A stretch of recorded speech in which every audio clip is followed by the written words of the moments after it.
കാടുകളെയും ജൈവവൈവിധ്യങ്ങളെയും അതീവ ദുർബലമാക്കിയതിനു പിന്നാലെ അറബിക്കടലിനെ ലക്ഷ്യമാക്കി നീങ്ങുകയാണ് ഭരണകൂടം. ആഗോളതാപനം ഉൾപ്പെടെയുള്ള ഗുരുതര കാലാവസ്ഥാ വ്യതിയാനങ്ങൾ മനുഷ്യരാശിക്കുമേൽ കടുത്ത ആശങ്ക വിതയ്ക്കുന്നതിനിടെ അവശേഷിക്കുന്ന കടൽത്തീരങ്ങളും കുഴിച്ചെടുത്ത് പണമാക്കാനുള്ള ആർത്തിയിലാണ് കേന്ദ്ര സർക്കാർ. കേന്ദ്ര സർക്കാരിന്റെ സമുദ്ര സമ്പദ് വ്യവസ്ഥ ബ്ലൂ എക്കണോമി നയത്തിന്റെ ഭാഗമായി കേരളം ഉൾപ്പെടെയുള്ള തീരമേഖലയിൽ നിന്ന് ധാതുഖനനത്തിന് സ്വകാര്യ കുത്തകകൾക്ക് ടെൻഡർ നൽകാനുള്ള നടപടിക്കെതിരെ വ്യാപക പ്രതിഷേധമാണ് ഉയരുന്നത്. കടൽ ഖനനത്തിനെതിരെ കടലോര മേഖലകളും മത്സ്യത്തൊഴിലാളികളും ഇന്നലെ സംസ്ഥാന വ്യാപക ഹർത്താൽ ആചരിച്ചു. തങ്ങളുടെ അതിജീവനം തകർക്കുന്നതിനെതിരെ മാത്രമല്ല, പ്രകൃതിയുടെ സംരക്ഷണത്തിനു കൂടിയാണ് മത്സ്യത്തൊഴിലാളികൾ സമരരംഗത്തിറങ്ങിയത്. അവരുടെ ആവലാതികൾ കേൾക്കാനും പരിഹരിക്കാനും ഭരണകൂടം തയ്യാറാവേണ്ടതുണ്ട്. തീരമേഖലയിൽ ആശങ്കയുടെ കൊടുങ്കാറ്റ് വീശിയ ഖനന നടപടികളിൽ പുനർചിന്തനത്തിന് കേന്ദ്ര സർക്കാർ തയ്യാറാവണം.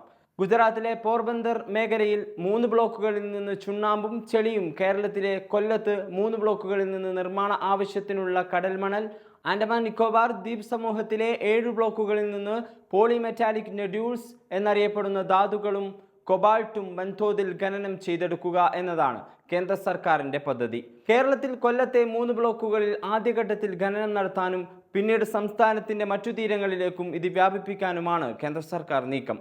കേരളത്തിൽ 5 സെക്ടറുകളിലായി ഏതാണ്ട് 745 ദശലക്ഷം ടൺ കടൽമണൽ നിക്ഷേപമുണ്ടെന്നാണ് കണ്ടെത്തിയിട്ടുള്ളത്.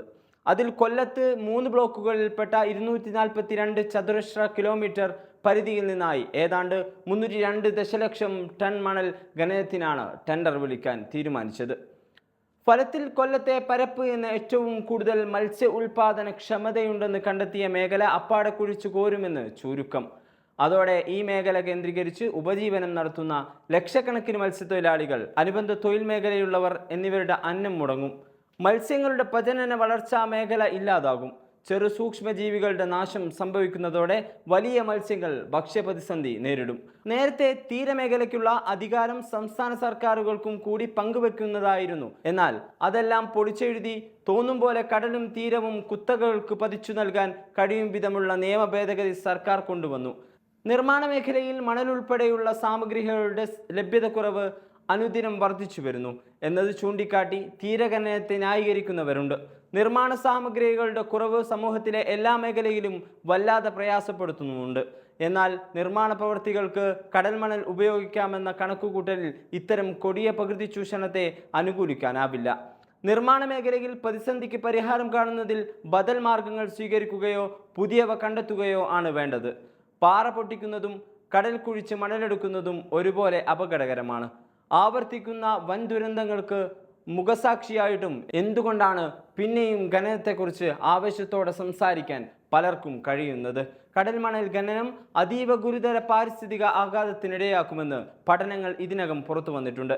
ഖനനം നടത്തുന്നതോടെ കടലിന്റെ അടിത്തട്ടിലെ പവിഴപ്പുറ്റുകളും മത്സ്യപ്രജനന പാറപ്പാരുകളും നശിക്കുമെന്നാണ് കേരള സർവകലാശാലയുടെ അക്വാറ്റിക് ബയോളജി ആൻഡ് ഫിഷറീസ് വിഭാഗം കണ്ടെത്തിയ പഠനത്തിൽ വ്യക്തമാക്കുന്നത്. ആലപ്പുഴ, കൊല്ലം, തിരുവനന്തപുരം തീരമേഖലയിലെ പവിഴപ്പുൽ, തീരക്കടലിലെ ആഴങ്ങളിലുള്ള പവിഴപ്പുറ്റുകൾ എന്നിവ ഖനനത്തോടെ ഇല്ലാതായേക്കാം.